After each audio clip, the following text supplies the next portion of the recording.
se esse produto vai ter ou não espaço no mercado, né? Então eu não sei como é que ele vai ser no futuro. Por isso que ele é uma interrogação. E aí ele é uma interrogação porque ele está começando, mas pode ser que ele cresça. Pode ser que se ele receber investimento, pode ser que se a gente conseguir dar um gás naquele produto, ele consiga crescer mais ainda. Ele consiga explorar uma participação de mercado maior.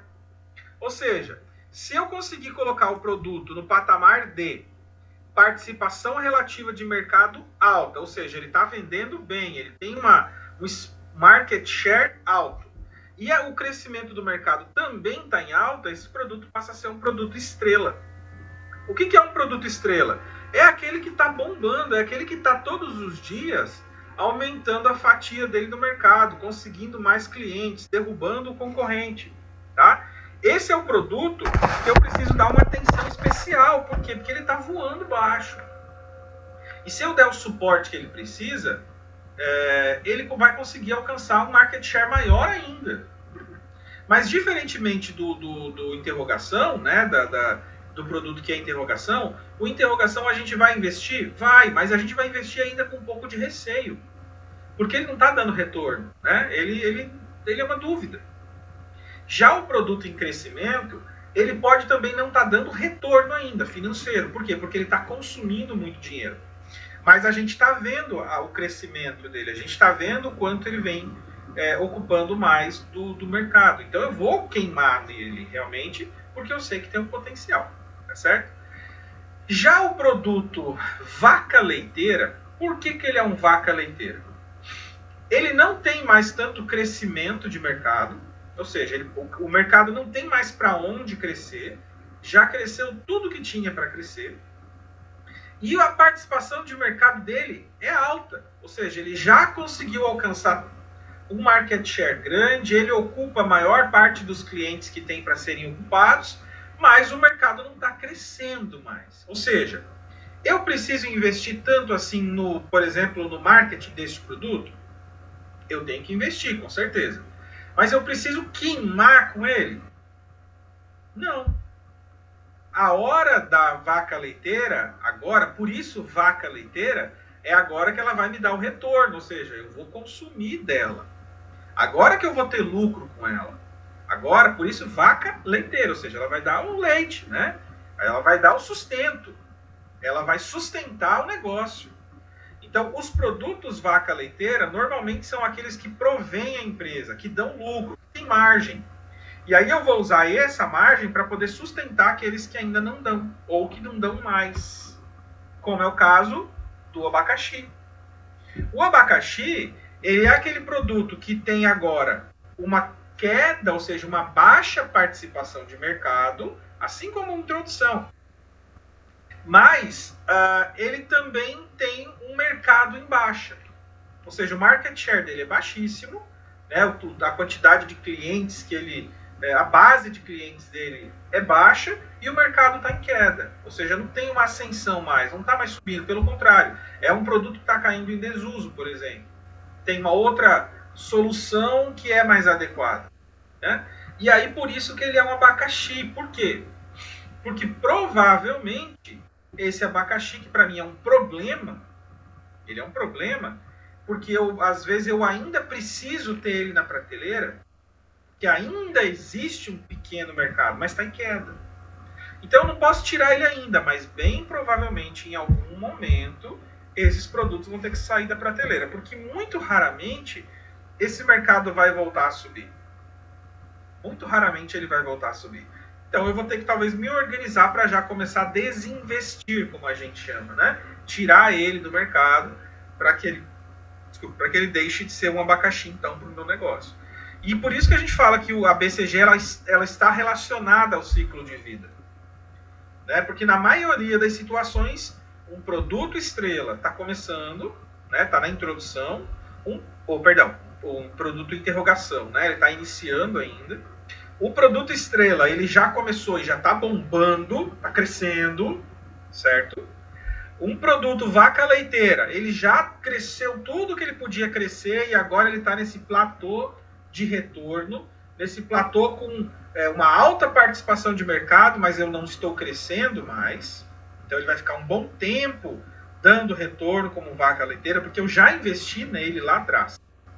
E aí no final eu tenho produtos que estão em declínio, aqueles que estão saindo do mercado, que são os abacaxis. Tá certo? Então elas estão relacionadas. Para que serve a matriz BCG, pessoal? A matriz de BCG serve para que eu possa identificar as características de um conjunto de produtos em um portfólio, para que eu possa tomar decisões mais assertivas sobre cada um deles, certo? É para isso que serve uma matriz BCG. Eu posso fazer isso com que tipo de produto, professor? Produto, serviço, funcionários. Você pode fazer isso para decidir, por exemplo, qual colaborador você vai demitir, qual colaborador você vai investir porque ele é estrela, está bombando, vai ocupar muito espaço. Qual é o vaca leiteira que eu não preciso investir tanto, mas que ele vai me dar muito retorno ainda? Qual que é aquele que eu ainda não sei, é interrogação, mas tem potencial? Eu posso usar para tudo, né? Tem gente que usa para fazer, decidir quais ações vão comprar no mercado financeiro. Então tem para tudo. Então matriz de BCG é vida, tá certo? Alguma dúvida, pessoal? Então, assim, a única dica que eu dou para vocês é a matriz BCG ela é bem bonitinha, né? Ela é bem gráfica, vocês viram aí, tem desenho, né? Mas eu não posso partir do pressuposto que ela é também só um gráfico, algo só visual. Ela precisa ser alimentada com números, indicadores, tá? Então, na hora de você fazer a matriz BCG, ela é um gráfico. Eu preciso fazer, né, um gráfico com as paralelas onde eu vou estar alimentando isso. Então, não é achismo. Ah, eu acho que é baixa. Eu acho que é alta. Não. Você precisa ter números para poder fazer essa geração. Beleza? É a única sugestão, além do que a gente já falou, que eu dou para vocês. Tá certo? Então, fechamos matriz GUT e matriz BCG. Vamos para a próxima, então, agora. Deixa eu projetar para vocês o próximo slide.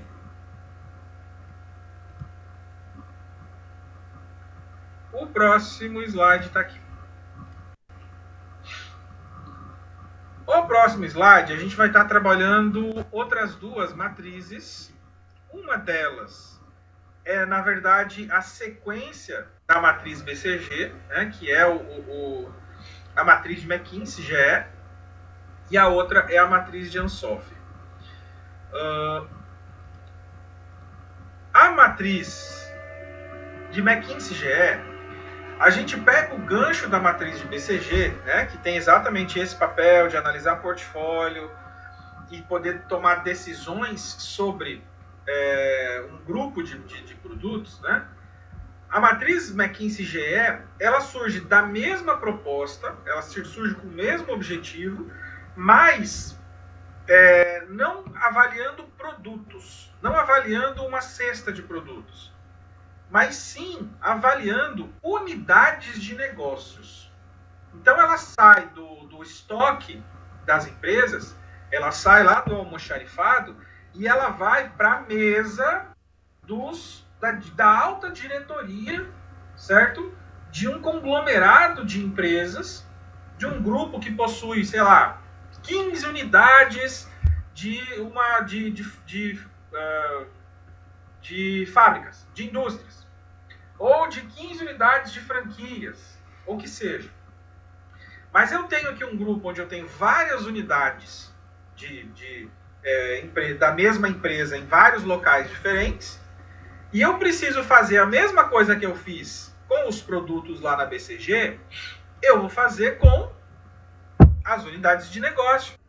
Então, eu tenho uma unidade em Amambai, eu tenho uma unidade em Nova Andradina, tenho outra em Bataguaçu, uma em Vinhema, uma em Dourados e uma em Campo Grande. Beleza, vou tratar tudo igual? Da mesma forma? Não posso. Vou tratar só considerando o lucro delas? Também não posso. Eu também tenho que considerar outros aspectos além de lucro. Vou tratar então produtividade? Também não dá. Tem muita coisa envolvida na produtividade, ou além da produtividade. Então eu vou considerar, para poder fazer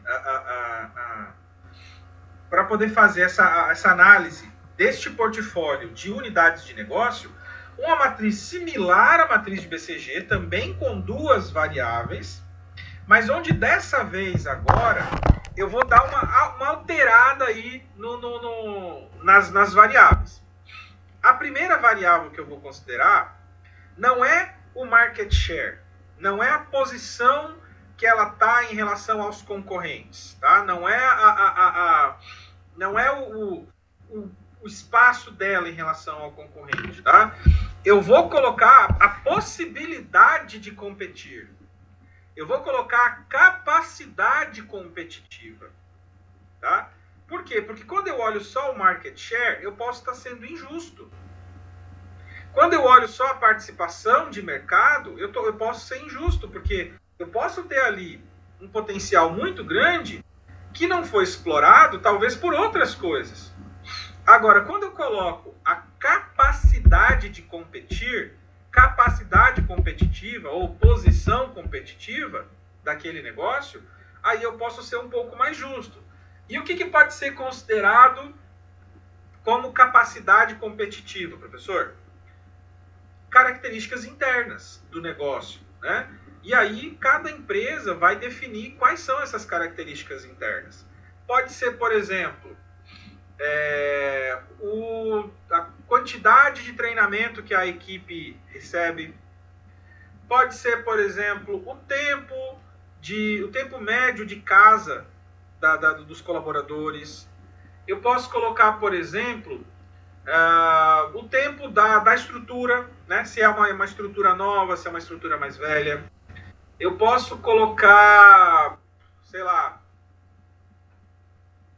se o gerente daquela unidade tem bastante tempo de experiência, se ele tem pós-graduação, se existem poucos acidentes de trabalho, enfim, todas as variáveis internas que a empresa, que quem está analisando queira colocar, que possam fazer aquela unidade, diferentemente de outra unidade, ser mais competitiva ou menos competitiva.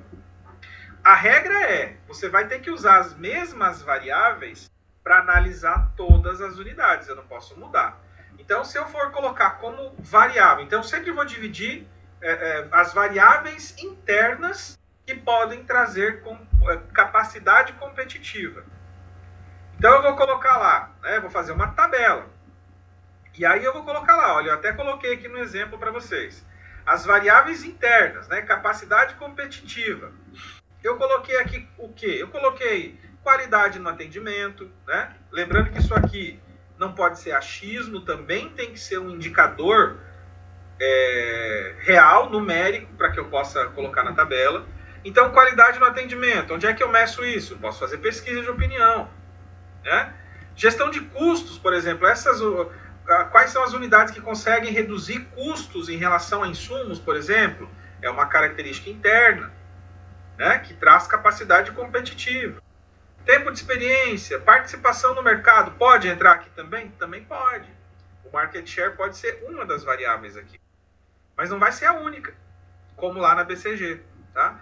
Então a matriz de GE, McKinsey-GE, ela vai ser dividida em duas variáveis. Uma variável é a variável de capacidade competitiva, que é uma variável interna, não esqueçam disso. E qual é a outra variável? A outra variável, né, o outro lado desse gráfico, ele vai considerar o pacote externo, ou seja, as características externas àquela unidade. Tá? Externos àquela unidade, do contexto onde aquela unidade está inserida, para que a gente possa fazer a comparação. E o que é que eu vou considerar, professor? Qual é que variáveis eu posso considerar nessa análise externa? Qualquer coisa. Você pode estabelecer quais são as variáveis que você vai analisar. Você pode colocar, por exemplo, o PIB local? Pode. Você pode colocar se tem saída para rodovia? Pode. Você vai colocar se o prefeito é parceiro do empreendedorismo? Pode, você pode colocar o que você quiser, desde que sejam características externas à empresa, daquela região, daquele local onde aquela unidade está inserida. Nesse exemplo aqui, deixa eu ver o que foi que a gente colocou. Ó, eu coloquei, por exemplo, custo de matéria-prima, custo de insumos, não é uma variável interna da empresa. Não tem nada a ver com capacidade competitiva, mas tem a ver com a região. Se eu estou numa região onde o combustível é mais caro, e ele é um insumo importante para a minha produção, essa empresa vai ter uma situação diferente, uma condição diferente, né? Ó, eu coloquei mais o que aqui, ó. Presença de concorrência. Tem concorrência naquela região? Tem. Bom, se tem concorrência, então ela vai ter uma nota mais complicadinha, né? Uma nota mais fraquinha. Se não tem concorrência nenhuma, né, o mercado externo é mais atrativo. Então a gente vai estar considerando o termo como atratividades do mercado. Atratividades do mercado. E não só o crescimento do mercado, como a gente viu lá na matriz de BCG. Eu vou considerar o crescimento da economia local, né, como eu falei aqui, o PIB local, hábitos de consumo, que são hábitos da população local de consumir aquele produto, se tem ou se não tem. Então, são características da região, características do local onde aquela unidade está inserida. E aí eu vou dar uma nota para tudo isso. Ó, unidade de Dourados, unidade de Campinas, Santa Maria, Araguaína, Goianésia, né? E cada uma vai ter uma nota. No final, eu tenho uma somatória, uma média de todas as notas, né? E essa média, eu vou fazer o que com ela? Eu vou levar lá para o gráfico.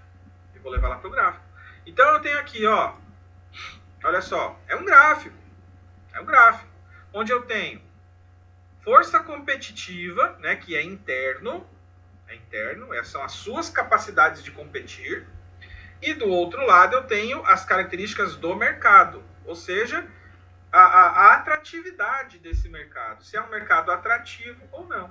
Resumindo, no item interno, vamos pegar aqui Dourados. Dourados teve nota interno 3,25. Então, onde é que ele está? Ó, entre 1 a 10, 1, 2, 3, está mais ou menos aqui. Ó, tá? E agora no item externo, como é que ele está em relação à atratividade do mercado? Ele está com 4,25, também baixa. Então, ó, capacidade competitiva bem baixa, fraca, e a atratividade do mercado está entre média e baixa. Né? Tá bem no linear aqui, ó. Né? Bem no linear, entre baixa e média. E qual é o legal da matriz GE, né? Da matriz de McKinsey GE? Ela não usa só o conceito de baixo e alto. Ela coloca o conceito de médio no meio, que é para ajudar. Então ela vai de fraco, médio e forte. E aí ela vai usar, então, um quadrante de 9 opções de decisões sobre o que fazer com aquela unidade. Então vamos aqui, unidade de Dourados. Ela é fraca do ponto de vista de competitividade e ela é fraca também, fraca média do ponto de vista de mercado. Então olha só, pensa comigo, volta aqui. Internamente essa unidade é fraca, internamente ela é fraca, ou seja, eu não tenho como explorar muito dessa unidade. Se eu investir muito nessa unidade, pode ser que não dê retorno nenhum, porque ela é fraca. As pessoas lá dentro são fracas, a capacidade de redução de custo é fraca, o treinamento das pessoas é fraco, todas aquelas variáveis que eu usei lá. E o mercado também é ruim. O mercado também é ruim, é fraco, é de médio para fraco. Então, peraí, né? Nós temos aqui um puto de um dinheiro envolvido nessa operação. Nós somos uma grande rede, então eu tenho a opção de dar a maior atenção para outras unidades. Então, quais são as opções que eu tenho para a unidade de Dourados? A matriz de GE me dá aqui duas possibilidades. A primeira possibilidade, porque ela está realmente no meio aqui do negócio. A primeira possibilidade é uma expansão limitada ou desacelerada. Ou seja, ela diz o seguinte, olha, Como ela está meio, né, médio, dá para investir? Dá para a gente colocar mais dinheiro? Dá? Lá dentro? Dá. Mas vai com calma, cara, porque pode ser que essa empresa não dê retorno. Pode ser que essa unidade não dê retorno. Então, se você vai investir, investe, mas não investe tanto. Ou então invista devagar, para você ir sentindo como é que vai acontecer. Ou então a gente pode optar por abandonar. Ou seja, se o mercado é fraco e a unidade é fraca, então não tem para onde correr. Vamos fechar. Vamos encerrar as atividades. Né? Diferentemente daqui da unidade de Goianésia. Olha que legal Goianésia, né? Olha só. Ela é forte, ou seja, ela tem uma capacidade competitiva forte, ela está super bem internamente, e o mercado da cidade de Goianésia está em alta atratividade de mercado. Né? Tem pouca concorrência, os hábitos de consumo favorecem o consumo do nosso produto, a matéria-prima é mais barata, a região está em plena expansão, então tudo é melhor naquele mercado. Se o mercado é melhor e se a força de competir nesse mercado é alta, então eu vou proteger a posição, né, lá de Goianésia. Ou seja, eu vou dar gás lá para que ela consiga se manter na posição que ela está. Vocês entenderam, pessoal? Então, a matriz GE, matriz McKinsey GE, ela pega o que tem de bom na matriz de BCG e expande ela para trabalhar não só com produtos, não só com um portfólio de uma cesta de produtos, mas com um portfólio de unidades de negócio. Não esqueçam disso, um portfólio de unidades de negócio, onde ela vai considerar características internas e externas a essas unidades para poder tomar decisões. Desde proteger posição, reforçar a posição, investir, proteger o retorno, tá? Ou abandonar. Tá? E aí ela dá essas sugestões sobre o que fazer, certo? Que também é diferente da matriz BCG. A matriz BCG ela só classifica. E a matriz GE, ela já te dá uma dica sobre o que fazer. Ela já ajuda na decisão, tá certo? Alguma dúvida, meu povo? Até agora nada. Aí no chat, alguma coisa? Se quiserem perguntar no chat, sem Eu consegui entender mais essa aí, professor, do que a outra anterior. Sério? E essa aqui é mais difícil que a outra, cara.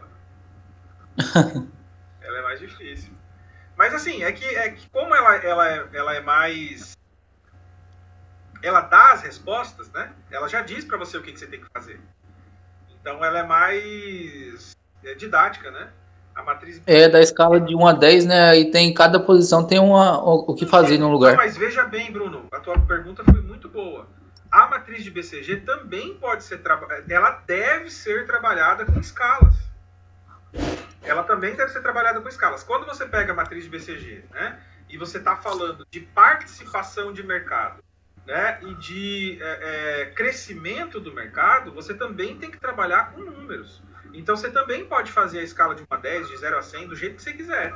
Mas ela vai ter que ter escala. Então, participação de mercado não é só baixo ou alto, fraco ou forte. Só que matriz BCG, professor, tem aquele negócio de vaca leiteira lá, aqueles abacaxi lá, é um negócio... Então, fica menos técnico, né, vamos dizer assim. Mas ela pode ser trabalhada de forma extremamente técnica, de forma extremamente robusta, né? Você pode traduzir a BCG dessa forma, tá? Mas a matriz GE, sem dúvida nenhuma, ela é mais ampla, e ela pode servir para fazer com produto? Pode. Você pode pegar a matriz GE e fazer exatamente o trabalho que a BCG faria. Pegar produtos e colocar aqui, né? Com algumas adaptações dá certo. Beleza? Então essa é a famosa matriz GE, por quê? Porque foi na General Electric que foi feita o primeiro teste dela, né? Então é a matriz GE de General Electric. Mas a empresa que fez é a McKinsey, que é uma empresa de consultoria, tá? Então matriz McKinsey GE, ou matriz GE, ou matriz McKinsey, tanto faz. E a BCG também é o nome por conta da consultoria que fez, que foi a Boston Consulting Group. Beleza, então terminamos matriz de BCG e matriz de McKinsey, que são, né, são primas ali, para não dizer irmãs. E agora a gente entra numa outra matriz que é super legal também, que é bem mais simples, mas ela serve para a gente poder não fazer uma análise de produto, né, não fazer uma análise de portfólio, mas para a gente poder tomar decisões estratégicas sobre o que fazer em determinadas situações, que tipo de estratégia eu devo usar.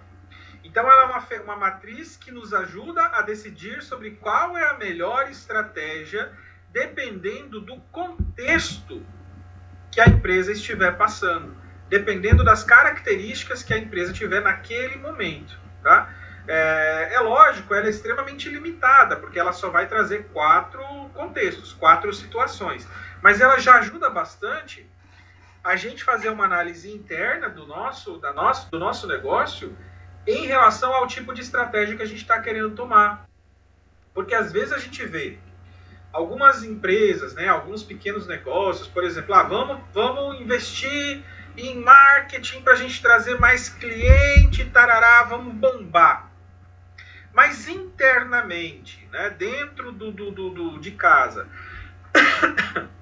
ela está, por exemplo, em condições de atender esse público que vai estar chegando, ela está em condições de investir para poder fazer uma busca por novos mercados, por exemplo, ela tem capacidade técnica para conseguir diversificar, por exemplo, se ela optar por diversificar.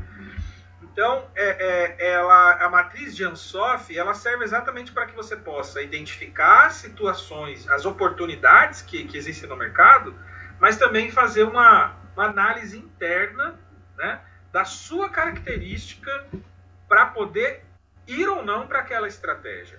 Então, ela está muito, muito ligada também com a matriz SWOT. Ela deve ser feita concomitantemente com a matriz SWOT, porque ela vai exigir essa análise interna que a SWOT exige, tá? Que a SWOT já faz. Mas a SWOT é bem simples, hein, professor? Só forças, ameaças, oportunidades? Exatamente. É bem simples, mas ela vai dar uma base bem legal para uma série de outras ferramentas, né? Então você fazendo a SWOT, aí depois você vai para a matriz de Ansoff, para poder decidir qual é a estratégia que você vai usar para poder aproveitar as oportunidades do mercado. E aí, quais são as opções que a Ansoff traz? Né? Vamos lá. Vamos para essa aqui que ela está mais coloridinho. Né? Ela vai considerar, então, duas variáveis. Tá? Nesse caso aqui, não é gráfico. Tá? Aqui não é gráfico. Então, aqui não é indicador numérico. Beleza? Então, aqui você não vai usar uma escala numérica. Nesse caso, realmente é só um preenchimento mesmo, é a identificação de onde é que ela pode se encontrar. Ou seja, ela vai dar característica para você de produto e de mercado. Onde você lê produto, pode ser serviço também. Produto, serviço e mercados.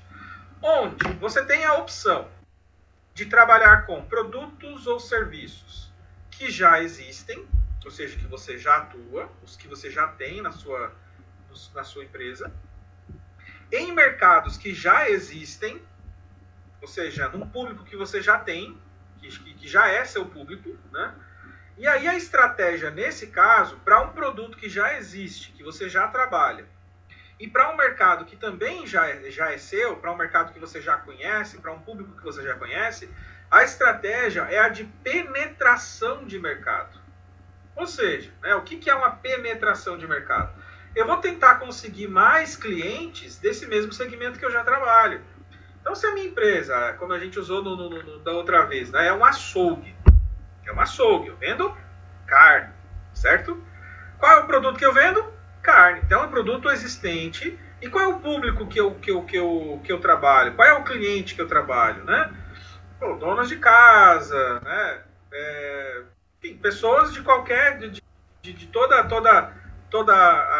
classe social, enfim, então eu trabalho com o público que eu já conheço, tá certo? Se eu quero conseguir mais desse mesmo público, é uma estratégia relativamente simples. Por quê? Porque eu já conheço esse público. É o público que vai lá no meu açougue comprar carne. Eu já conheço eles, né? Pode ser que o meu trabalho vai ser de buscar mais deste mesmo público. Dentro da mesma cidade, conseguir pessoas que talvez usam o concorrente, consomem no concorrente, mas trazer esse mesmo público. Então eu não vou mudar de produto, vou continuar com a mesma carne que eu já vendo e vou tentar vender para um público similar ao que eu já atendo. Porque eu já conheço ele, eu já sei quais são as características, as necessidades, os desejos. Então é fácil. A gente chama isso de penetração de mercado. É aquela estratégia que a gente faz todo dia, né? Tentar vender mais para o mesmo público que eu já atuo, certo? Agora, se eu tenho um mercado que já existe, né? Já tem um público que já existe, que já são meus clientes, mas eu quero vender um novo produto para esse mesmo público, novo produto para o mesmo público. Então, eu vou ter que desenvolver novos produtos para esse público que eu já atendo.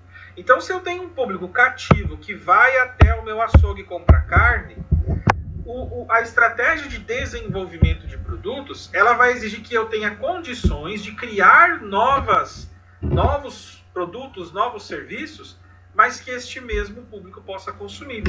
Então, eu posso começar a vender, por exemplo, além de vender carne, eu posso vender artigos de churrasco. Eu posso vender ferramentas de churrasco, por exemplo. Eu posso vender espeto, eu posso vender ferramentas que o churrasqueiro gourmet usa em casa, né? Tábua de corte, eu posso vender curso de churrasco. Ou seja, eu vou estar usando o mesmo cliente que eu já tenho com produtos novos. Nesse caso, existe um risco moderado, é uma estratégia de risco moderado. Por quê? Porque, de qualquer forma, eu tenho que ter condições de desenvolver um produto novo, ou de trazer, né, um produto novo, ou um serviço novo, para esse público que embora eu já conheça, eu conheço esse público, então eu não entendo bem dele.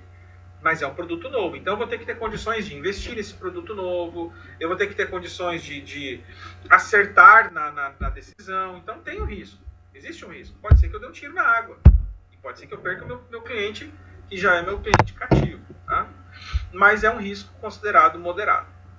Assim como eu também posso tomar a decisão de trabalhar com produtos existentes, porém tentar trazer novos clientes que eu ainda não atendo, né? Então eu vou continuar com carne, tá? Então carne é o meu produto que eu já conheço, mas eu posso tentar trazer para comprar carne um público que não compra minha carne hoje, tá? Então vamos colocar aqui como exemplo o público de delivery, né? Eu vendo hoje para quem? Para quem vem no meu açougue comprar carne, mas eu posso decidir que agora eu vou tentar chegar num público que não vem até o meu açougue.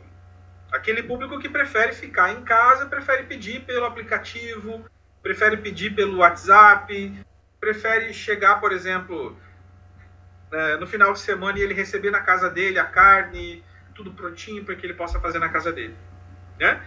Ou seja, é o mesmo produto, eu já conheço, eu entendo de carne, mas eu vou tentar trazer para mim um novo cliente. Então eu preciso desenvolver esse mercado. Para desenvolver mercado, às vezes existe um risco, tá? É um risco moderado, mas às vezes nem o próprio cliente sabe que ele pode ser meu cliente, que ele pode vir a ser meu cliente. Então por isso que eu vou desenvolver mercado, eu vou ter que criar esse mercado, tá? Eu vou ter que criar esse mercado novo. Eu vou ter que mostrar para as pessoas que ele pode consumir na casa dela, que eu posso mandar para ela com qualidade, né? E aí eu posso criar um público novo que eu não atendi. Então eu estou incrementando um público ao meu produto, né? E a última estratégia, que é a estratégia mais arriscada, que é onde eu vou estar trabalhando com um novo tipo de produto, ou seja, eu não conheço, não tenho o hábito de trabalhar com esse produto, ele é novo para mim, então eu vou ter que desenvolver um novo produto ou serviço para trabalhar com um novo público. Então, olha só, eu estou saindo completamente da minha zona de conforto, né? Eu vou estar entregando uma solução diferenciada para um público diferenciado. Eu vou abrir uma escola de churrasco. Ou seja, não é carne, eu estou vendendo escola, estou vendendo curso de churrasco. E um público que pode não ser o mesmo público que eu já trabalho hoje, que é o cara que vai no açougue comprar carne. Então, é o mesmo segmento? Sim. Mas eu vou ter que aprender sobre aquele novo produto ou serviço e eu vou ter que criar esse público, esse mercado para esse novo produto ou serviço. Então, assim, ele vai depender de investimento, de dedicação, de tempo, de queimar bastante neurônio. Então, a matriz de Ansoff, ela ajuda a gente a decidir qual é a melhor estratégia de ir até o mercado, né, de aproveitar as oportunidades que aparecem no mercado, considerando as minhas características internas do negócio, para que eu possa errar mais ou errar menos. Tá certo? Dúvidas, pessoal?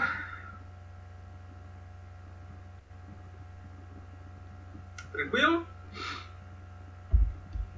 Ela é bem útil também, mas ela é bem específica, né? Ela é bem específica para um caso onde eu tenha ali a possibilidade de aproveitar uma oportunidade. E aí eu vou olhar para a oportunidade, vou olhar para mim e vou tentar me encaixar em qual das estratégias, né, eu posso tentar abordar. Beleza? Tranquilo, Bruno? Tranquilo, professor. Beleza. Então vamos para a próxima. Deixa eu projetar aqui para vocês.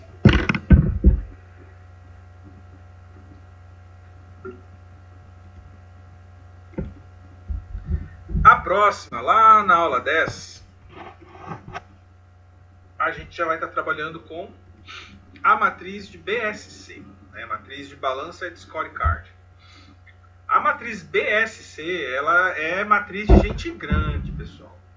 Ela não é uma matrizinha que você vai usar uma vez e acabou. Ou que você vai pegar toda vez que você precisa usar, você usa e guarda. Ela não é esta ferramenta. Ela é a senhora ferramenta. Tá? Ela é uma senhora ferramenta. Por quê? Porque eu acho que ela vai além de ser uma ferramenta. Ela é uma estratégia por si só. Porque ela pode servir como forma de atuação. Mais do que uma ferramenta que você vai usar e guardar, ela pode ser a sua forma de atuação. Ela pode ser a sua estratégia pessoal de trabalho. Tá? Por quê?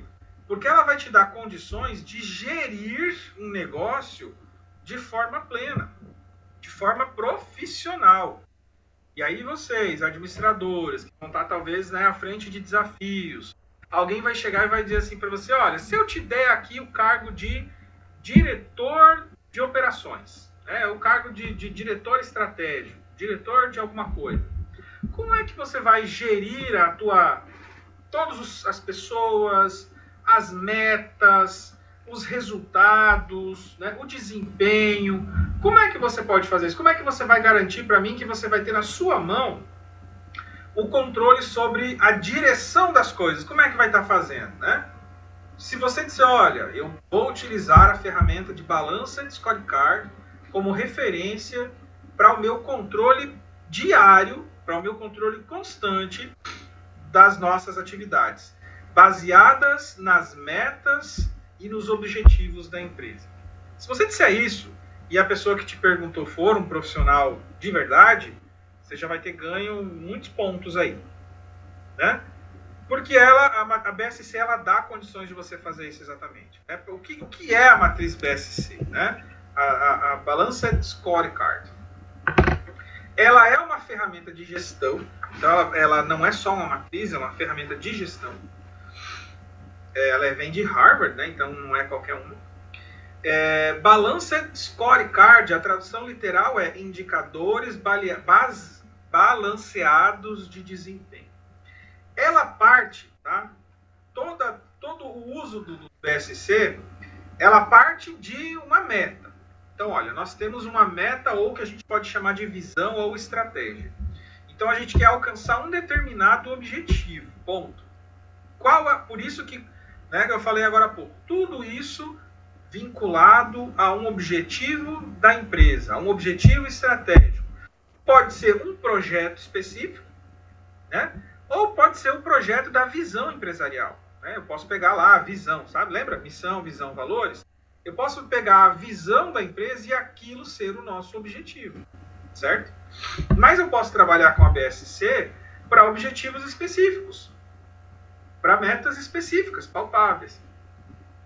E aí eu vou trabalhar com o negócio como um todo, eu vou trabalhar com o negócio como um todo, considerando pelo menos 4 aspectos, né, desse negócio, e aí a BSC ela sugere o aspecto financeiro, o aspecto de processos internos, o aspecto de aprendizado e crescimento, e o aspecto de clientes, ou seja, a forma como o cliente enxerga a empresa, né?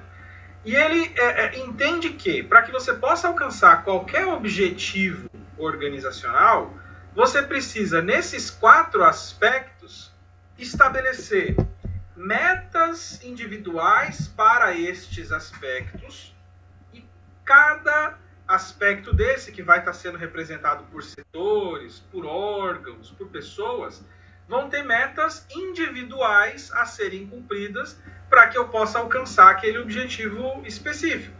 Tá? Vamos pegar como um exemplo aqui. Então, ó. Cadê? Aqui. Exemplo. Queremos expandir as nossas atividades por meio da abertura de uma nova filial no ano que vem. Então, esse é um objetivo bem específico. A gente quer abrir uma nova filial, ponto. Agora, como é que a gente vai conseguir abrir uma nova filial? Tá? Exatamente agora eu vou voltar lá para a área, né? Não digo setor especificamente, mas para a área financeira, de clientes, de processos e aprendizagem. E eu vou identificar exatamente como que cada uma dessas grandes áreas pode contribuir para que eu possa atingir esse objetivo de expandir e abrir uma unidade no ano que vem.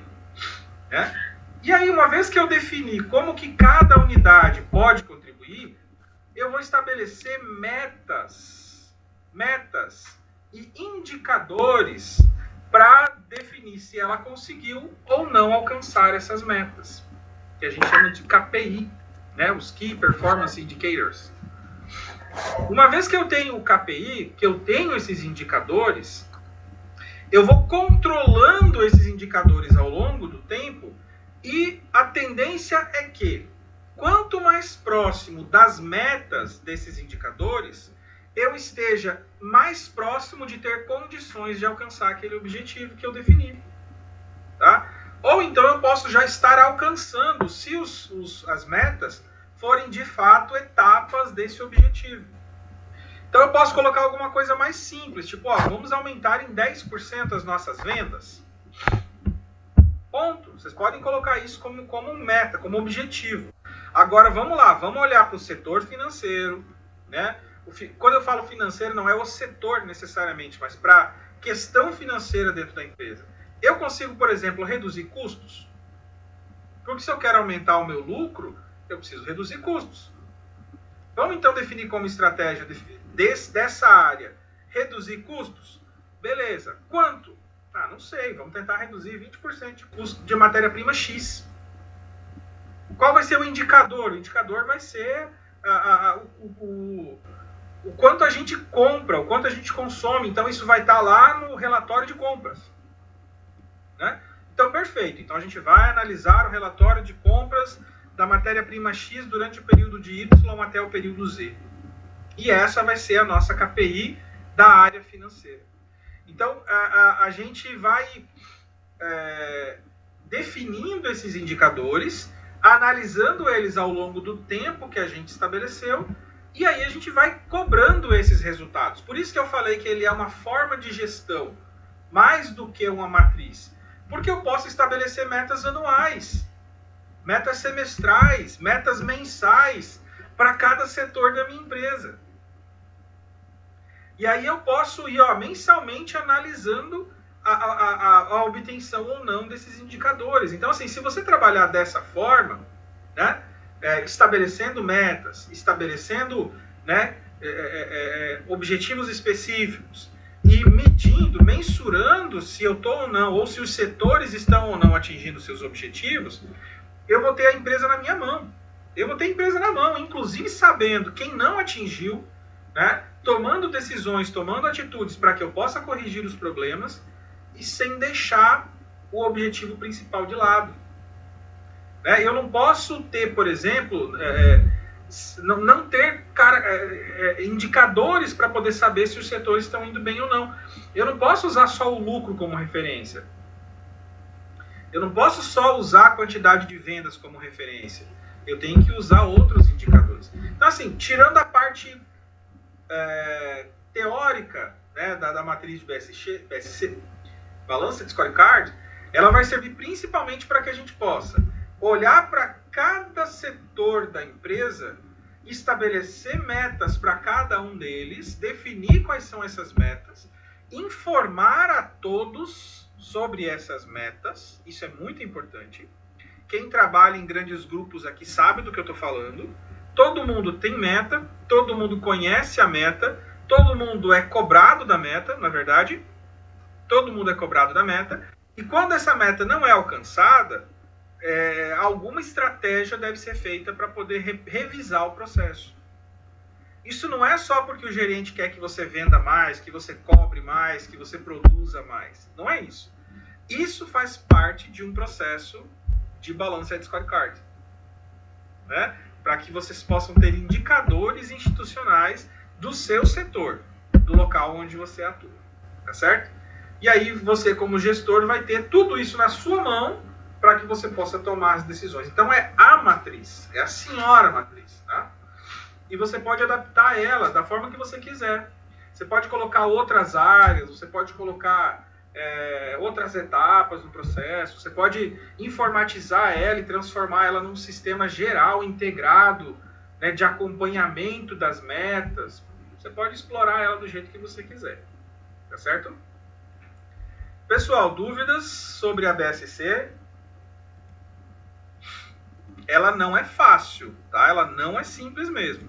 Mas se eu puder resumir, ela é uma ferramenta que auxilia na obtenção dos objetivos por meio da mensuração e do acompanhamento dos indicadores de desempenho, tá? Não se preocupem sobre quais indicadores, sobre onde eles vão estar, mas principalmente de que ela é uma forma de trabalhar analisando indicadores individualizados por setor. Beleza? Tranquilo, meu povo? Se não entenderam, pode perguntar que eu tento ajudar aí.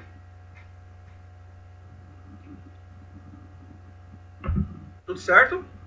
Posso passar para o próximo?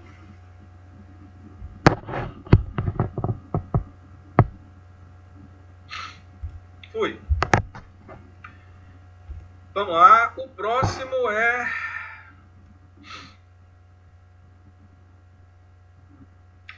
o próximo a gente já vai lá para Design Thinking, né? Design Thinking é uma que ficou bem tranquilo, né? A gente teve algumas experiências bem legais com ele, né? A gente teve a live que a gente participou, a gente teve a experiência do Espaço Finan, que a gente começou trabalhando com Design Thinking também. E aqui a gente sai dessas matrizes, né? Que são mais voltadas para controle, né? Que são mais voltadas para a obtenção de informações para determinados controles. E a gente entra nas duas últimas matrizes, que são matrizes de ação, né? Matrizes de atuação, matrizes que te dão condições de estabelecer etapas para uma ação específica. E o Design Thinking, né? Ele é uma forma de pensar, uma forma de você organizar as etapas de uma estratégia para que você consiga obter melhores resultados. Como é que ele funciona? Ele funciona nessas etapas, né? Onde a gente parte do pressuposto de que existe um problema a ser resolvido, tá? Existe uma situação a ser resolvida, existe um público que é o público usuário da solução que a gente está ofertando, um produto, um serviço, uma escola, qualquer empresa, qualquer situação. Mas é importante a gente estabelecer que existe um usuário, existe alguém que seja o objeto final dessa solução, tá? E existe um problema. Existe um problema. A gente, qual é a principal diferença de usar Design Thinking e não usar Design Thinking? Normalmente, quando isso acontece, quando tem um problema a ser resolvido, o gestor, né, a pessoa interessada em resolver esse problema, normalmente ela traz para si, como gestor, como responsável, como profissional, como pessoa experiente, ela traz para si a responsabilidade de decidir de que forma será resolvido esse problema. Vamos levar, por exemplo, o Design Thinking para o RH de uma empresa, tá? E você é o diretor de RH. E você precisa resolver o problema de rotatividade daquela empresa, tá? Você, como diretor de RH, experiente, profissional, né? Tempo de empresa e tal, já tem as suas percepções sobre quais são os motivos da alta rotatividade, né? Do turnover. Turnover, né? A quantidade, o indicador de quantidade de pessoas que entram e saem da empresa. Rotatividade, dependendo do negócio, é uma coisa péssima. É uma coisa cara. Uma coisa que dá um trabalho danado, né? Porque imagina, as pessoas... a gente investe em seleção, em recrutamento, em treinamento, em ambientação, e a pessoa fica só 3 meses na minha empresa e depois ou ela é mandada embora ou ela sai. Então é uma coisa ruim. E aí eu, como diretor de RH, já tenho as minhas suposições, tá? Não, o pessoal não está ficando aqui porque a gente exige muito. Nossa empresa é uma empresa exigente, a gente cobra bastante, metas, né? A gente acabou de falar de BSC. Ou então é porque as pessoas não se dedicam o suficiente, porque elas não valorizam as oportunidades que elas têm. A gente paga super bem. Por que as pessoas não permanecem na nossa empresa, então? Né? E aí o gestor ele vai ter essas suposições. E onde é que está o erro? Essas suposições, elas estão normalmente contaminadas. Elas estão normalmente já com uma carga de visão pessoal do gestor muito grande. E às vezes ela pode estar errada mesmo, pode estar equivocada, não por mal, mas ela pode estar equivocada. Né? Ela pode não ser a melhor opção. Qual que é a principal diferença do Design Thinking, da forma de pensar do Design Thinking? Ela coloca como primeiro elemento o indivíduo que seria, teoricamente, o público deste problema, o usuário deste problema, o usuário dessa situação, dessa solução. E eu vou, enquanto resolvedor, enquanto gestor, colocar esse elemento, essa pessoa, esse stakeholder, como a gente chama, na frente do processo. Para que eu consiga pensar numa solução do problema voltada para ele e não para mim.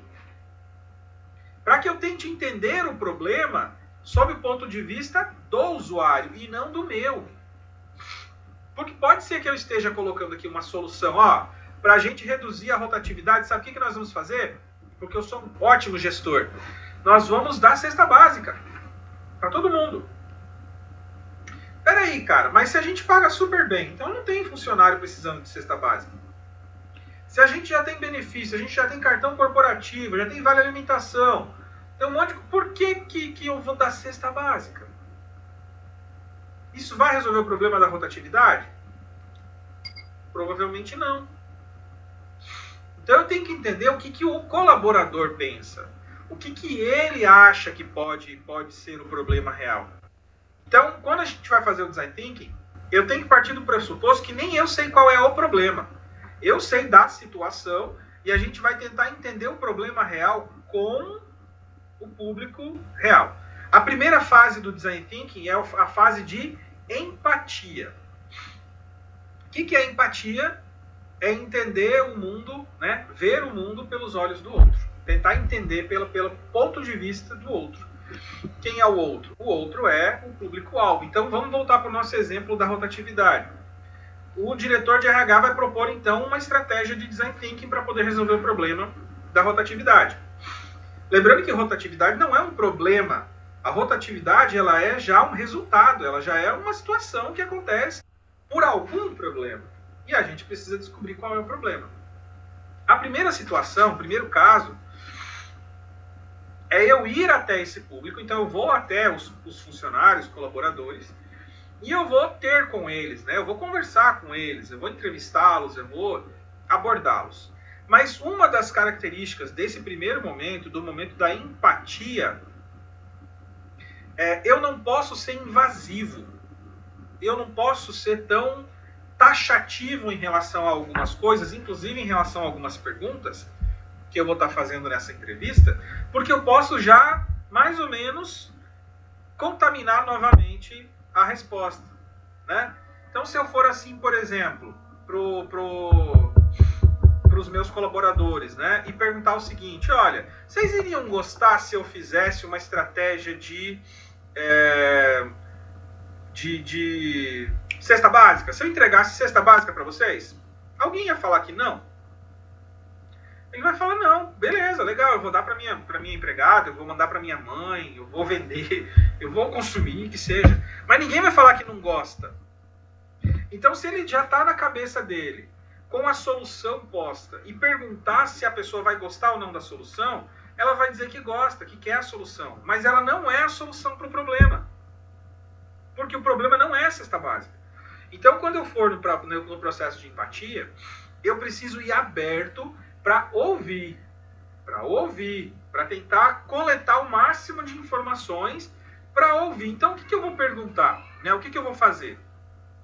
Eu vou ir conversar com o meu público, entender a vida deles, entender como é que eles se sentem, entender o que eles pensam sobre a empresa, qual que é o ponto de vista deles sobre a nossa marca, né? Qual é o objetivo de vida deles, o que eles pensam para o futuro, né? O que eles estão pensando sobre a carreira deles daqui a 5 anos, o que eles sentem quando eles vêm todo dia trabalhar, o que eles sentem quando eles colocam a nossa camisa, o nosso crachá.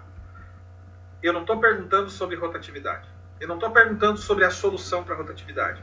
Eu estou entendendo a vida deles, tá? E pode ser que durante essa experiência, durante essa fala, durante essa conversa, eu perceba algumas coisas que podem me ajudar a identificar o que de fato é o problema. O que de fato é o problema. Então, assim, pode ser que ao final a gente perceba que o que está acontecendo não é um problema, por exemplo, de gestão ou de endomarketing ou de qualquer outra coisa. Pode ser que eu descubra, né? Pode ser que eu descubra com os meus colaboradores, por exemplo, que tem uma outra empresa do mesmo segmento, né, que tem roubado nossos colaboradores, tem levado para lá os nossos principais talentos. E, ou seja, a gente contrata, a gente descobre os talentos, a gente treina, os caras ficam bons, de repente eles vão embora. Mas a gente paga bem, a gente valoriza, né? A gente dá oportunidade de crescimento, mas aí vem uma outra e oferece muito mais dinheiro, oferece outras vantagens, oferece home office, oferece planos que a gente não oferta. Então eu vou descobrir coisas que eu não descobriria se eu não fosse ter essa oportunidade de conversar com os colaboradores, tá? E aí, uma vez isso feito, a segunda fase é a fase de definição, que é exatamente onde a gente vai desenhar qual é o problema. Qual é o problema? Então, ó, a gente já descobriu. O problema real é a existência de uma concorrência que está nos roubando os nossos talentos. Então, este é o problema. Ponto. Cesta básica vai resolver isso? Não. Cesta básica não vai resolver isso. Mas eu já pago bem. E se eu pagar mais, vai resolver isso? Não sei. Então é exatamente agora que a gente vai colocar no próximo passo, o terceiro passo, que é o passo da ideação. O passo da ideação ele é super importante. Porque ele é uma fase onde eu vou juntar todo mundo que está envolvido neste processo e eu vou tentar colocar possíveis formas de resolver o problema. Agora é que eu vou começar a pensar em formas de resolver o problema. Nesse momento, a gente vai ter que lançar mão de toda a nossa técnica, né, de brainstorm. Quem é do Administrês aí do Ratatá sabe o que é um brainstorm. Não é uma reunião tradicional, é um momento criativo, disruptivo, onde as pessoas podem falar à vontade, podem trazer ideias das mais inovadoras que elas imaginarem, pode ser esdrúxulo, pode ser engraçado, porque pode não fazer sentido naquela hora, mas pode ser que durante essa oportunidade, né, a criatividade faça com que uma solução que talvez seja esdrúxula possa vir a ser uma solução adequada, né, se trabalhada em conjunto, se melhorada.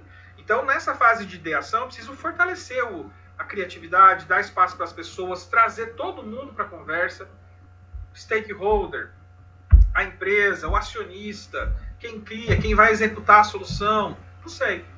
E aí a gente vai discutir. Nessa discussão eu posso ter 1, 2, 3, 10 soluções, tá? E aí a gente vai discutir depois sobre qual é a solução mais viável, aquela que eu tenho mais condições de colocar em prática, aquela que vai ter maior aceitação do público. E onde é que eu vou saber disso? Onde é que eu vou descobrir isso? Na próxima fase, que é a fase de prototipagem.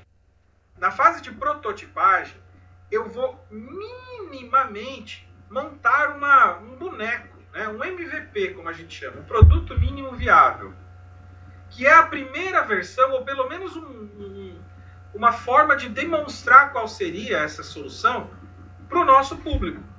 Então eu vou montar um protótipo.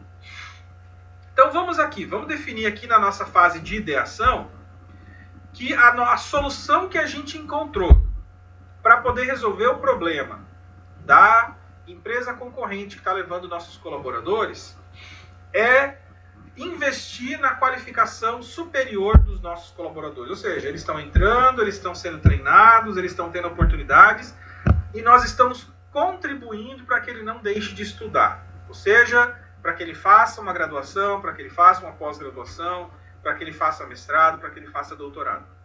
Ou seja, eu estou contribuindo mais com ele, porque o problema não é dinheiro, eu já pago bem. Mas eu estou me comprometendo com o futuro dele. Então vamos usar isso como estratégia. Essa vai ser a nossa estratégia para resolver esse problema. Como é que eu faço um protótipo disso? Eu vou fazer um protótipo de um programa lá no meu setor de RH, né, de um projeto de parceria com instituições da região, onde o nosso estudante vai ter acesso a cursos, a graduação, pós-graduação, e a gente vai poder fazer isso em company, pode ser online, pode ser presencial, a gente vai dar espaço para que ele possa estudar durante o trabalho, a gente vai reduzir a jornada, e a gente vai montar uma estrutura disso, mínima, básica, um rascunho, né, para que a gente possa depois fazer a última fase, que é a validação. Ou seja, eu vou voltar novamente lá para o meu colaborador, que foi o primeiro do processo. Eu vou sentar com ele novamente e vou dizer, olha só, essa aqui é a solução que eu pensei para o nosso problema. Com essa solução, da forma como a gente está te apresentando, qual que é a tua opinião sobre isso? O que você pensa sobre essa solução? E o mesmo processo de empatia novamente, para que a gente possa saber se essa solução é válida ou se ela não é válida. É porque eu já sei qual é o problema real. E aí a gente vai poder ter essa informação. Se for válida, beleza. Então a gente vai implantar essa solução. A gente vai estruturar isso, a gente vai lançar isso, a gente vai fechar as parcerias, a gente vai lançar a semana que vem. Agora, isso aí não tem nada a ver, não. Eu não achei que isso possa me segurar dentro da empresa se lá me pagarem mais. Eu acho que precisa de outra coisa. Tem que ter alguma outra coisa aqui que me faça permanecer aqui. Tá? A gente vai voltar novamente para a ideação, a gente vai pensar novamente em outras soluções, a gente vai fazer novos protótipos e a gente vai fazer novas validações. E a gente vai fazendo esse ciclo que a gente chama no Startupês de pivotagem. Tá? Eu vou pivotar, vou mudar, até que eu consiga encontrar uma solução que seja validada pelo público. Tá certo? Deixa eu ver quem o cara tinha matado. Oi? A família inteira. Eliane, você tem alguma dúvida? Oi, Eliane. Tá, acho que ela tá falando com outra pessoa. Enfim, mas aí é exatamente esse. É exatamente esse o processo. Você vai voltando até que você faça essa validação. Beleza? Pessoal, dúvidas? Então, Por enquanto, não. para que serve o Design Thinking? Ela serve para a resolução de problemas, mas de uma forma extremamente profissional, de uma forma onde você engaja o usuário, a gente vai estar chamando sempre de usuário da solução, desde o começo até o final do processo, tá? E ele serve para quase todas as situações. Havendo um problema, havendo um usuário, você pode usar o Design Thinking para poder fazer essa forma de resolver o problema. Isso pode ser com o cliente, isso pode ser com o funcionário, né? Isso pode ser com o usuário de um sistema que seja, pode ser com o aluno, em qualquer tipo de situação. Tá? Tranquilão? Beleza, então. E aí o nosso último, deixa eu abrir aqui para vocês. Só um instante, que ele é num outro sisteminha aqui.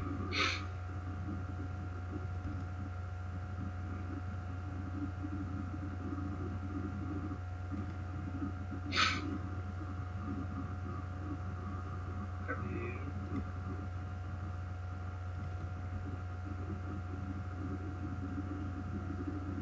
Aqui. A última matriz que a gente trabalhou é o Canvas Business Model, né? Ou Canvas para os íntimos. Deixa só ele abrir aqui para eu poder mostrar para vocês.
Só um pouquinho, pessoal. Estou tentando abrir aqui ainda, tá?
Pessoal, não sei se eu vou conseguir abrir. Ah, sim, abriu aqui pelo menos uma outra versão para a gente poder ir visualizando. Deixa eu ver se eu consigo projetar para vocês.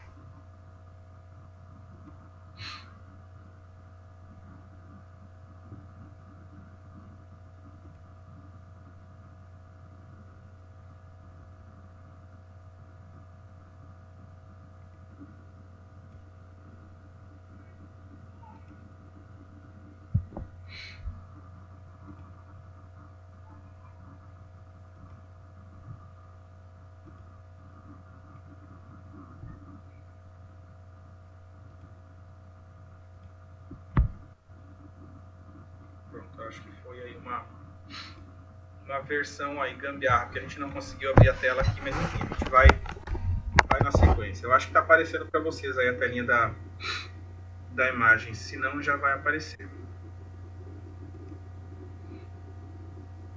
Pronto, agora foi. Então assim, pessoal, o Canvas, né? O Business Model Canvas. Ele é a última matriz que a gente trabalhou ao longo desse bimestre. E vocês viram que ela tem uma relação muito direta com o Design Thinking, né? Porque ela serve exatamente para, uma vez que eu defini uma forma de resolver um problema, e essa forma de resolver o problema, se ela possivelmente for uma ideia de negócio, que é um conceito muito comum atualmente, quando você pensa num problema e numa solução, essa solução ela pode existir no formato de um modelo de negócio. Ou seja, pode surgir um novo negócio, né, uma nova empresa para resolver aquele problema. Esse pensamento de startup é muito comum hoje. Por exemplo, a prefeitura da minha cidade ela tem um problema. Ao invés dela comprar máquina, comprar equipamento, contratar pessoas, pensar no processo, fazer licitação, parar aquele processo todo, o que ela faz? Ela vai abrir um concurso de startup. O que ela vai fazer? Isso aconteceu lá no Ceará, num projeto que a gente participou, né? O projeto de clusters de inovação. O governo do estado chegou na cidade e disse o seguinte: olha, quais são as áreas prioritárias aqui para a nossa cidade, né? O que a gente precisa resolver? Quais são os principais problemas que a gente tem que resolver? Porque tem muitos. Mas quais são os principais problemas que a gente tem que resolver? Ó, a gente tem esse problema que a gente tem que resolver. Beleza, vamos resolver? Mas eu quero que a resolução do problema seja uma empresa, seja feito por meio de uma empresa, de uma ideia de negócio, e que esse negócio resolva o problema. E aí, ao invés de o Estado resolver o problema, a gente vai investir na startup que resolveu o problema. Ou seja, ele vai gastar o mesmo tanto, mas ele está gerando emprego, ele está gerando empreendedorismo, e essa solução que vai ser gerada para aquela cidade pode ser aplicada em outras situações. Ou seja, eu posso criar ali uma startup de sucesso, né? Então, a forma de se resolver problema hoje mudou, né? E a matriz Canvas, ela ajuda muito exatamente no momento onde eu quero entender essa ideia de negócio que a gente está pensando, né? Então, qual foi o caminho que a gente fez até chegar no Canvas? A gente trabalhou o Design Thinking para poder resolver um problema. Ao final da resolução do problema, a gente colocou como sugestão uma empresa, uma ideia de negócio. Nada mais justo do que a gente sair do Design Thinking e a gente entrar numa outra ferramenta para que a gente possa entender melhor essa ideia, para que a gente possa entender melhor aquela ideia de negócio. Então, para que serve o Canvas, né? A matriz Canvas? Ela serve para que você possa modelar ideias de negócio, tá? Ela serve para isso. Ela é uma matriz de modelagem de negócio. Ela serve para que você possa entender a ideia antes de você colocar ela em prática. Ou então antes mesmo de você fazer o plano de negócio. Então é modelagem, não é plano de negócio, tá? E aí ela é dividida em algumas áreas, tá? Em alguns blocos. E esses blocos vão ser muito úteis para que a gente possa refletir sobre a ideia, encontrar possíveis erros, tá? E identificar possíveis lacunas, ou então fortalecer ainda mais aquela ideia. Então ela vai seguir a mesma estrutura de se fazer de um brainstorming. Eu não posso fazer um Canvas sozinho, só eu, com a ideia e pensando em colocar em prática. Eu preciso envolver as outras pessoas também nesse processo para que o Canvas possa ser melhor elaborado. Então também vou trazer parceiro, também vou trazer possíveis clientes, também vou trazer pessoas que possam contribuir na hora dessa elaboração, tá certo? A gente vai usar post-it para poder colar no Canvas, tirar, rasgar, colar o outro, alterar, que é exatamente para que a gente possa ter essa liberdade de criatividade na hora de montar o nosso Canvas, tá? Então o Canvas ele segue a ideia de design thinking. Ele segue esse conceito de pensar fora da caixa, de pensar diferente, de não ser tão tradicional e conservador na hora de pensar um negócio, tá certo? E aí ele começa também colocando como primeiro, na sequência lógica das coisas, não a empresa ou a ideia ou a solução. Ele coloca em primeiro lugar o primeiro segmento, que é o segmento de clientes, que é o primeiro bloco aqui, ó. O segmento de clientes, aí eu defini quem é o público que eu vou atender para a solução que eu pretendo entregar. Tá? Então, antes de definir qual é a solução, qual é a entrega que eu vou estar fazendo, o valor que eu vou estar entregando, eu defino qual é o público. Porque aí eu posso refletir melhor se aquele valor que eu vou estar entregando, aquela solução que eu vou estar entregando, faz sentido para aquele público mesmo ou não. Então, ó, vou definir aqui. Mulheres, homens, rico, pobre, faixa etária. Eu vou estabelecer o que a gente chama de persona no marketing, tá? Que é personificar a ideia do meu possível cliente. Então, uma vez eu fazendo essa personificação, agora sim eu vou definir qual é o produto, serviço, qual é o valor que eu estou entregando para este cliente. E quando eu falo valor, eu tenho que fugir um pouco do óbvio. Na verdade, o Canvas ele vai cobrar isso de você o tempo todo. Tentar fugir do óbvio. Por quê? Quando eu entrego só um produto, né, ou só um serviço, eu estou me limitando a ele. Agora, quando eu consigo entender exatamente qual é o valor que esse produto ou serviço está entregando, eu consigo expandir um pouco o meu raciocínio. Eu sempre uso o exemplo da Cacau Show. Se eu for fazer o Canvas do Cacau Show e colocar como ali no campo de proposta de valor, eu colocar chocolate, eu só vou vender chocolate. Tá errado? Não. Eu vou vender chocolate para homens, mulheres, né, criança, idosa, para qualquer público. Tá errado? Não. Agora, se eu pensar bem, e ao invés de vender só chocolate, eu vender esse chocolate de uma forma que o cliente perceba que ele está recebendo um presente e não só chocolate, eu consigo repensar toda a minha estratégia do negócio. Porque se eu estou entregando presente, eu vou ter que pensar numa forma diferente de estruturar esse produto, de entregar esse produto, a embalagem, as cores, o custo. Tudo isso tem que ser repensado. Então eu não estou entregando chocolate. Se for para entregar chocolate, ele tem que ter só um plastiquinho em cima para o chocolate não estragar, uma sacolinha ré qualquer e eu vou entregar. Agora não é chocolate, é presente. Sim, o chocolate é presente. Mas eu vou precisar repensar toda a minha estratégia. Né? Então, quando eu penso no valor que eu estou entregando, eu consigo pensar melhor em como fazer isso, em como atender melhor aquele segmento, tá certo? Outro bloco do Canvas é o bloco do canal. O canal, que está aqui representado pelo caminhozinho, é exatamente a forma como o meu consumidor vai ter acesso ao produto ou ao serviço. Ou seja, é um produto físico? É um produto digital? É um produto que vai precisar ser entregue até o meu consumidor? Eu vou ter que levar até ele? É um produto que ele vai consumir no meu estabelecimento? Ou seja, é um restaurante, ele vai vir até o meu restaurante? Né? Eu vou entregar para ele? Não. Ele vai comprar pelo site?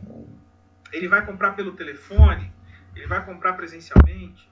Né? Então, o canal de atendimento, tá? O canal para que a operação possa ser feita. Isso é importante. E aí eu vou refletir sobre isso. Né? Ah, não, eu vou vender só no presencial e meu cliente vai vir aqui e vai comprar se ele quiser. Né?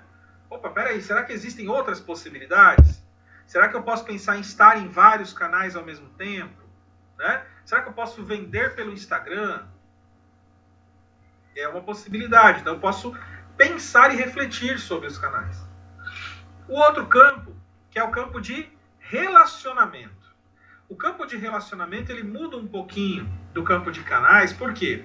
Porque a preocupação dele não é necessariamente em vender, é em fazer a entrega do produto ou do serviço, mas sim criar vínculo com esse público. Né? Como é que eu faço para criar vínculo? Como é que eu faço para me relacionar? Como é que eu faço para me identificar? Como é que eu faço para que eu possa ter feedback? Então eu vou definir aqui quais são as estratégias. Hoje em dia, a maior delas são as redes sociais. Eu tenho feedback instantâneo, eu tenho relacionamento instantâneo. Mas eu preciso criar uma política para isso, né? Como que eu vou fazer isso? Eu vou ter uma presença nas redes sociais, eu vou estar em eventos. Quais são as formas de relacionamento que eu vou ter para poder criar esse laço, né, com os meus consumidores, com o meu público? Depois, né, já indo para a esquerda, não, perdão, ainda no campo direito, né, aqui onde está a caixa registradora, eu vou pensar nas formas de ganhar dinheiro. Isso aqui é o campo de receita. Ou seja, como que eu vou ganhar dinheiro com essa ideia? Com esse valor que vai estar sendo entregue para esse cliente. Só com a venda desse produto ou desse serviço? Esse vai ser o único jeito de eu ganhar dinheiro? Ou tem outras formas, entendendo o valor e entendendo o segmento? Tem outras formas de eu monetizar? Existem outras formas de eu ganhar dinheiro também com isso? Eu posso diversificar o valor que eu vou estar entregando e conseguir ter mais retorno com isso? Eu posso, por exemplo, ao invés de... Vamos voltar lá para o meu açougue, lá do exemplo da matriz de Ansoff. Eu posso, além de vender carne, eu posso vender o curso de churrasco? Eu posso vender um box de carnes nobres e entregar semanalmente ou mensalmente uma caixa de carne para o meu cliente? Posso. É o mesmo açougue, é o mesmo produto, é o mesmo cliente. Ou seja, eu vou estar aumentando as minhas chances de ganhar dinheiro com o mesmo valor, né? Com a mesma entrega, com o mesmo segmento. E aí agora sim a gente vai lá para o lado esquerdo, onde a gente entra no operacional. Aqui eu vou estar falando sobre quais são as atividades-chave. Ou seja, para que eu consiga entregar este valor para este consumidor dessa forma, quais são as atividades que não podem deixar de existir? Né? Quais são aquelas que eu não posso deixar de ter em hipótese alguma? Então eu vou elencar ali as mais importantes. Eu não vou, por exemplo, me preocupar com o telefonista, com e-mail, com o financeiro. Não, é importante? É, sem dúvida. Mas quais são as chaves? Aquelas que são o core da empresa. Tá? E aí o outro campo é o campo de recursos-chave. Quando eu falo de recursos-chave, normalmente são aqueles que estão relacionados com as atividades-chave. Então, se eu vou colocar aqui que a minha ideia de negócio é um salão gourmet para homens, né? Qual é a atividade-chave? A atividade-chave é o corte de cabelo, né? É a barba, é a ambientação. E aí, quais são os recursos-chave? São aqueles que estão relacionados com essas atividades, né? Os equipamentos, o espaço, né? A ambientação, as cores, a música. Então, são recursos que fazem com que este valor seja este valor. Tá? E aqui no campo esquerdo, aqui representado pelas alianças, a gente tem as parcerias-chave. Quando eu coloco em parcerias-chave, é um convite à reflexão sobre quem são os indivíduos, pessoas, empresas, órgãos públicos, qualquer um, fornecedor, que eu preciso ter uma relação diferente de uma relação estritamente comercial. Ou seja, eu vou ter um fornecedor. Tá? Fornecedor é parceiro? Pode ser ou pode não ser. Se eu só vou lá, compro o produto e consumo, né, não é parceria, é uma relação comercial. Deu tudo certo, o produto é bom, beleza. Mas ainda assim é uma relação comercial. Agora, se existe algum tipo de comprometimento, de doação, no sentido de se envolver com o processo, por exemplo, eu vou fazer uma parceria com os meus fornecedores de produto, lá de matéria-prima do meu restaurante, ou do meu açougue, por exemplo. Né? Eu vou fazer um acordo com o produtor de carne para que a produção dessa carne seja uma produção orgânica. Sei lá, não tem agrotóxico no negócio que o bicho come, o bicho vai ser tratado ouvindo música, vai comer uma alimentação diferente, enfim. Para que eu consiga entregar esse produto com este valor. Não é valor monetário, é valor sentimental, tá? de percepção. Então, se ele vai fazer isso dessa forma, com esse grau de comprometimento, aí é parceria. Ele não é fornecedor, ele é um parceiro, né? Ou se eu tenho, por exemplo, se eu dependo de um recurso que eu não tenho, e aí uma outra empresa vai entrar com este recurso, é lógico, também como fornecedor, mas ela vai ser mais do que fornecedor, ela vai ser uma parceira. Por exemplo, eu não tenho estrutura para fazer a entrega dos meus produtos. E aí eu vou entrar com uma empresa que vai receber a terceirização dessa entrega. É um fornecedor? É. Mas ele tem que ser mais do que fornecedor, ele tem que ser parceiro. Por quê? Porque ele vai se comprometer a me atender em todas as situações. Né? Não vai ter um contrato entre a gente, mas vai ter uma parceria entre a gente. E é nesse local aqui que eu vou estar estabelecendo essas parcerias-chave. Aquelas que não podem deixar de existir, porque se ela deixar de existir, o meu negócio não vai para frente. Tá? E aí, por último, a parte dos custos, despesas. Nesse caso, também as chave. Também as mais relevantes para esse modelo de negócio. Né? Então, se eu estou pensando em fazer uma açougue gourmet, quais são os principais investimentos que eu vou ter que fazer para ter uma açougue gourmet? Eu vou ter que ter um açougueiro gourmet, porque eu não sei cortar carne gourmet. Então, eu vou ter que ter um açougueiro aqui. Né? Ele é um recurso-chave também. Então, ele vai estar aqui como custo-chave, porque ele não vai ser barato. Eu vou ter que trazer de fora. Eu vou ter que pagar bastante, vou ter que pagar 30 mil para ele por mês. Então, ele vai ser um dos principais custos. Eu tenho que ter um equipamento X, senão eu não consigo fazer dessa forma. Ele vai ser caro, eu vou colocar ele aqui também. Então, eu não vou colocar aqui despesas que são despesas que não mudam o negócio. Por exemplo, se eu pagar energia solar ou pagar a energia tradicional, muda um pouco o negócio? Não. Então, ele não vai aqui. Né?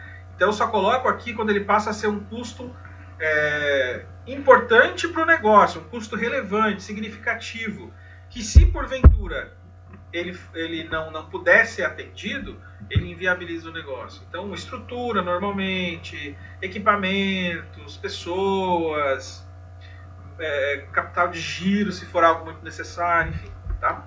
Então, assim, pessoal, o Canvas, ele é uma ferramenta super importante para quem vai estar colocando uma ideia no papel pelo primeiro momento, na primeira vez. Né? Que é exatamente esse momento onde a gente vai amadurecer ele, discutir sobre ele, refletir sobre ele, e nas suas vertentes, nas suas variáveis, eu vou fazer 1, 2, 10 canvas, quantos forem necessários para que eu possa resolver o problema. Tá certo?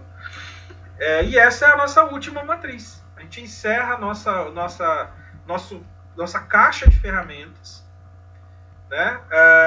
E eu espero que, independente da avaliação, a gente consiga levar essa caixa de ferramentas para a nossa vida.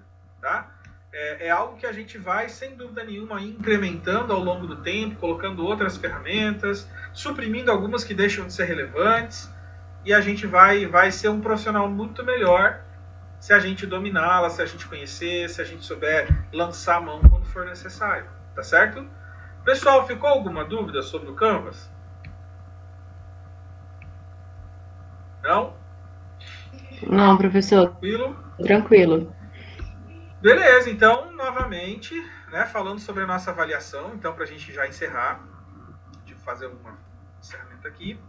Nossa avaliação ela vai ser na semana que vem. Então, nossa avaliação começa dia 21 e vai até o dia 25 do mês 6. Tá? A nossa avaliação ela vai estar, então, já disponível a partir do dia 21. Então, já na segunda-feira, vocês já vão ter a avaliação disponível no Classroom. Vocês vão poder acessar a avaliação, vai abrir uma prova, um link de prova no formulário, no Google Formulário. Vocês podem editar a resposta, até sexta-feira vai ficar aberto para edição. E fazendo o envio, até sexta-feira às 23h59 é para onde você está computado. Tá? Ela vai ser de 10 questões discursivas, vocês podem consultar, podem tirar as dúvidas, desde que vocês não confiem no coleguinha, como eu falei no começo. Tá bom? Pessoal, alguma dúvida sobre a prova? Tranquilão? Não, sem dúvidas. Então beleza, tranquilo. Se não tiver mais nenhuma dúvida, então, pessoal, eu vou agradecer aí a presença de vocês até agora. Já agradeço também pelo semestre, tá? Não sei se a gente vai ter outra oportunidade de poder estar conversando, de estar se despedindo. Agradecer a oportunidade de ter estado com vocês durante esse semestre. Desejar para vocês boas férias, aí vocês vão ter alguns dias de descanso antes de recomeçar o semestre. E se a gente tiver a chance de estarmos juntos novamente, né? Sem dúvida nenhuma a gente vai ficar bastante grato. Mas no mais, agradecer aí a paciência de vocês e desejar para vocês uma ótima mudança aí de semestre. Tá ok? Ok, professor, Um obrigada. abração. Tchau, tchau, viu? Tchau, boa E noite. boa prova para vocês. Boa noite. Obrigada. Valeu.